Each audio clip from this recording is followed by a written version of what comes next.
Mga katibosyo, good morning, good morning. May naisip na naman akong katlokohan kay Jane. Kunwari, magpapasaway ako, bawat kilos ko, makikita niya na ang kapasawayan ko ay walang katapusan. So, tara, sundan. Bangon na. Magliligpit ako dyan. Alam ko hindi ka na naman magliligpit. Alam ko na yan. Ligpitin mo yan hanggang mamaya ako na naman pabalik. Magligpit ka dyan mamaya. Ano yan? Para hindi ka na magdaldal. Ay! Tayo ka na dyan.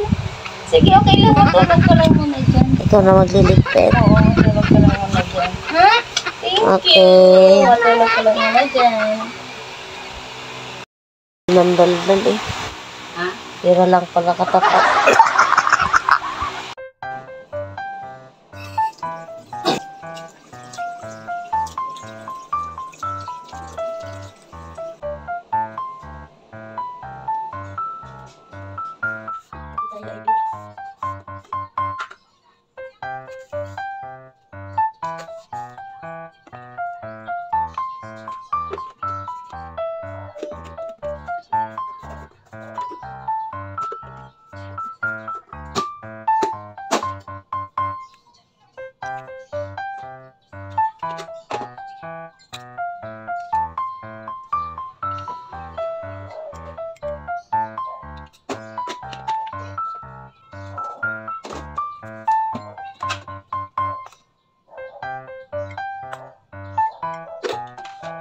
Titimpla na lang ng kape, kakalat pa yung ilagay mo naman sa tamang lagayin. Lagi ng tagasunod agang-aga Di pa nga ako tapos, nagtitimpla pa ako. Hindi ko pa ba tapos?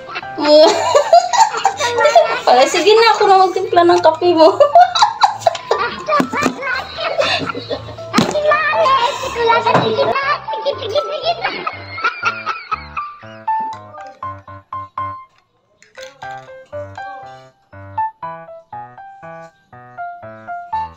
Magsilas ka. Ikaw pare ko yung aga-aga. Ayusin mo nga sa susunod. Hindi yung aga-aga. Kalat mo. Simula sa higaan pagkakape. Higaan. Tuwalya sa CR. Lahat na lang susundin ko. Ano yun?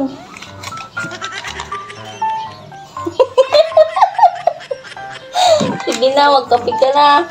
Sa susunod, huwag ka nang sige na, magkape ka na. Oh, ito na. Gusto mo ng tinapay? Gusto mo ng tinapay? Puro sermon, aga pa, pera lang pala. Oy guys, ganyan gawin niyo sa mga asawa niyo. Pag sinisermonan kayo, bigyan niyo na lang ng tapal sa bunganga para hindi ngayon masakit sa tenga pag puro na lang. Dahil dyan. Puro na lang sermon, diba? Sakit pa naman sa tenga, no? Okay guys, hanggang dito na lang. Thank you for watching.